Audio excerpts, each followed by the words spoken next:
Hi, I'm Stefan Grobe. Dinosaur, dragons, or dolls?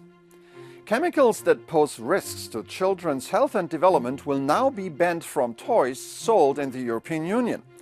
The European Parliament and the Council struck a provisional agreement on stricter safety requirements for manufacturers and sellers, including those operating on online platforms. The ban will hit chemicals that can cause cancer, alter DNA, or harm reproductive organs. Dangerous products are nearly everywhere in our daily lives.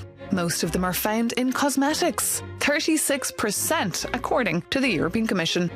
But strikingly, toys are the second largest product category found to be the most hazardous. And the hazards were most often related to chemicals. In the list of dangerous products, toys are followed by electrical appliances and cars. 1 in 5 products flagged as dangerous and withdrawn from the EU market is a toy.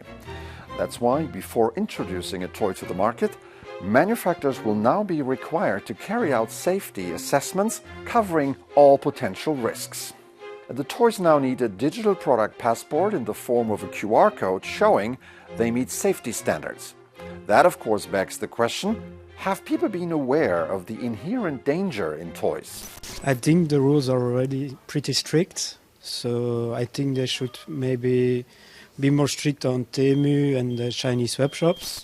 Mais je pense que ça devrait être comme la nourriture ou comme d'autres produits. Même dans la mode, on essaye de plus réduire les provenances ou même la composition. Donc je pense que ça devrait être pareil pour les enfants. Encore plus, en plus si c'est pour des enfants.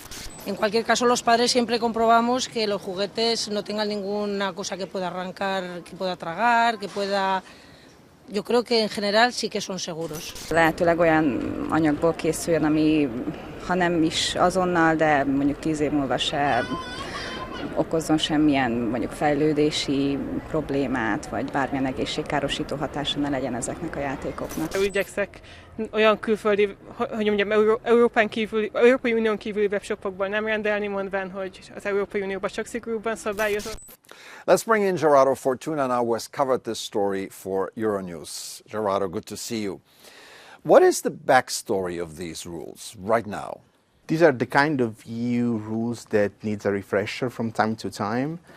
The Toy Safety Directive actually dates back to 2009, and since then science has moved on quite a bit, particularly in understanding unsafe chemicals.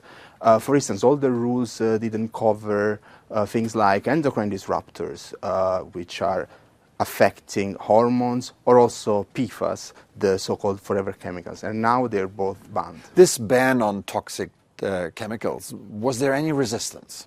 Not really on the substance, because in the end we're talking about the safety of products that are intended to children, even newborn, so there's enough consensus about tightening the rules.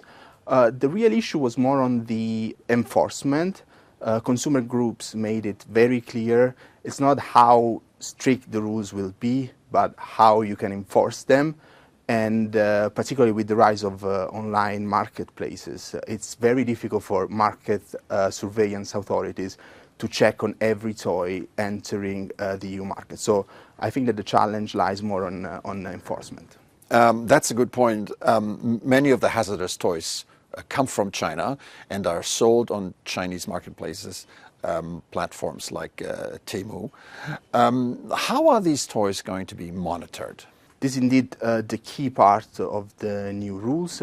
All these toys will need a digital product passport, which essentially consists into digital record that travels together with the document.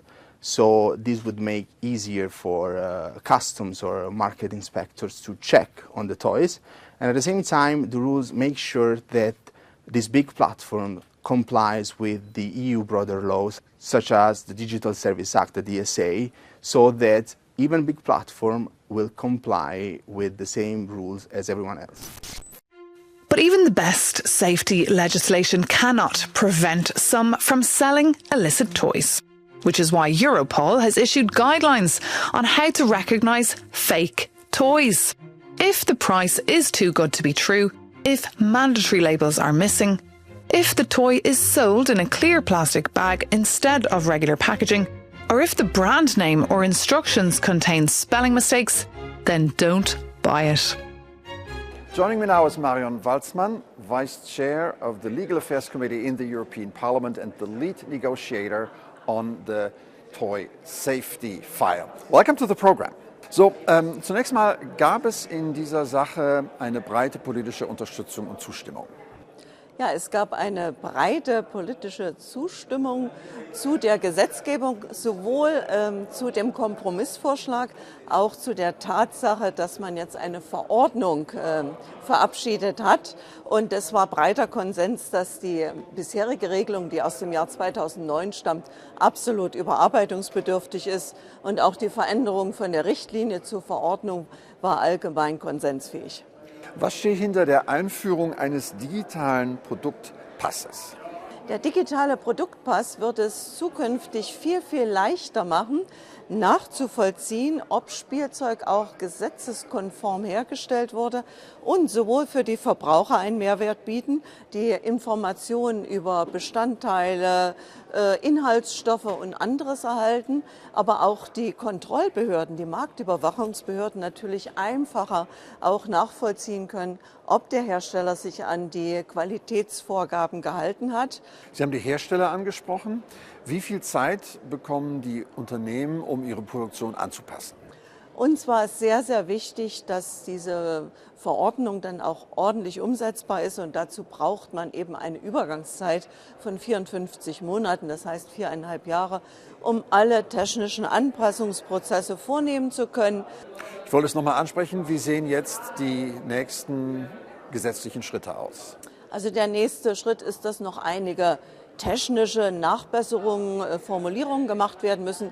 Dann wird der Binnenmarktausschuss nochmal sein Einverständnis geben mit einer Abstimmung. Dann geht es im Oktober in das Plenum und da kommt es zur finalen Abstimmung und dann eben die Veröffentlichung im Amtsblatt der Europäischen Union und ab dann tritt es in Kraft und dann entfaltet es Wirkung ab 2029.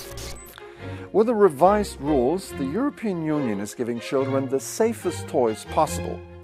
Kids will be better protected against invisible dangers such as harmful chemicals, including endocrine disruptors and PFAS, also known as forever chemicals. And their parents will have access to all the information they need about every single toy.